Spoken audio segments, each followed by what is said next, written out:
ما قدرتش أغيب عليكم أكتر من كده، بس والله سامحوني جدًا، لإن أنا تعبانة، وحتى كمان باين من صوتي إن صوتي متغيّر جدًا، بس أنا ما قدرتش والله أغيب عليكم أكتر من كده، عشان في ناس كتيرة دخلت سألتني على الخاص أنا فين ومختفية ليه، فأنا أهو موجودة الحمد لله بخير.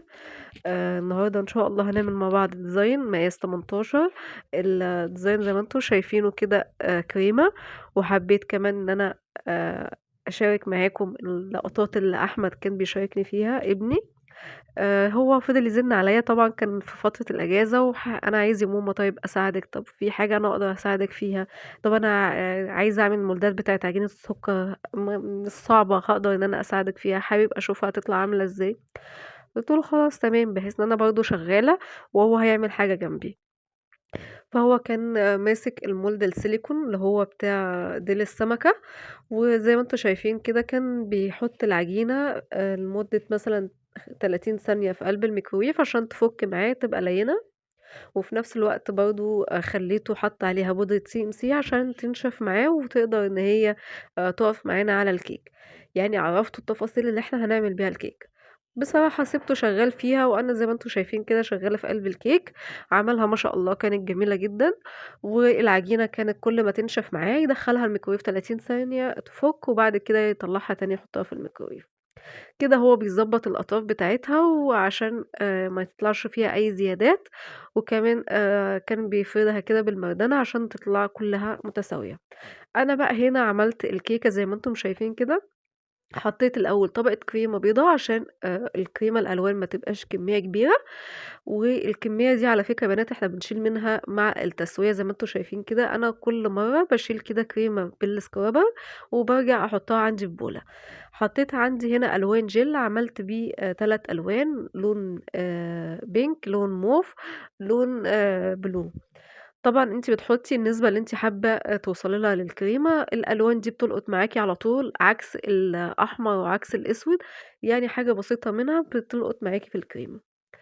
زي ما أنتم شايفين كده أنا سويت عندي الكريمة، وبعد كده جِبت الscrubber ده بيكون بيتباع كده فرداني، وفي كمان مجموعة بتاعته بتتباع مع بعض. أنا بصراحة جايبة الفرداني عشان أنا ما حبيتش إن أنا أجيب المجموعة اللي مع بعض. زي ما أنتم شايفين كده ادّتني شكل تجزيعات حلوة جدًا. باعتذر لكم جدًا عن صوتي، أنا فعلًا والله مش قادرة أتكلم. زي ما أنتم شايفين كده أنا باساوي برضه من فوق، هابتدي إن أنا بضهر الspatula هابتدي إن أنا أعمل تجزيعات بسيطة جدًا، يعني أنا كمان مش عايزاها واضحة، لو أنا عايزاها واضحة كنت هاعملها بالحرف بتاع الspatula. طبعًا الصور ديّة زي ما باقول لكم باطبعها في المطبعة، أحسن مطبعة بتطبع لي وأنا واقفة، أو كمان أونلاين مطبعة المتحدة عند جامعة القاهرة. لو حابين رقمها ممكن أسيب لكم الرقم بتاعها تحت. بتطبعي الورق الA4 على ورق كوشيه، الورقة ب5 جنيه. طبعًا أنتِ بتنزّلي الصور دي من على موقع اسمه Pinterest عشان تكون الجودة بتاعة الصورة عالية كده وما تكونش مبكسلة معاكِ في التصوير.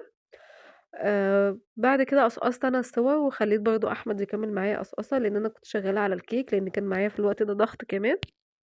حطيت عندي كده الصور، وبدأت كمان أحط عندي ديل السمكة، حطيت واحد على عصاية شيش طاووق، وواحد حطيته من تحت، وبعد كده جبت سبرينكل أبيض وحطيت عندي قواقع كده من ألوان مختلفة لون أبيض ولون موف، وكسرت عندي الألوان. هي أصلًا صاحبة التورتة ما كانتش عايزة فيها عجينة سكر خالص، بس أنا بصراحة لو كنت سِبتها من غير ما أضيف لها عجينة سكر أنا مش هاكون راضية عنها، لإن طالما هنعمل فيها الشخصية بتاعة عروسة البحر يبقى لازم نحط عندنا ديل السمكة. حطيت عندي كده سبرينكل كبير بيبقى شكله عامل زي اللؤلؤ كده، وكمان بنحط الصغير.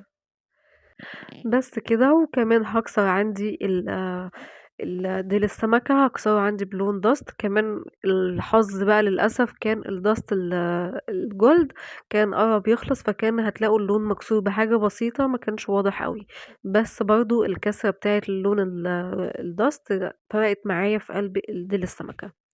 ده بس كده كان الفيديو بتاعنا النهارده، يا رب يكون عجبكم، ولو عجبكم كالعادة ما تنسونيش في اللايك والشير عشان نوصل لأكبر عدد من المتابعين. هاستنى رأيكم تحت في التعليقات، ولو عندك أي استفسار سيبوه لي وإن شاء الله هارد لِك عليه في أسرع وقت. أشوفكم فيديو جديد، باي باي.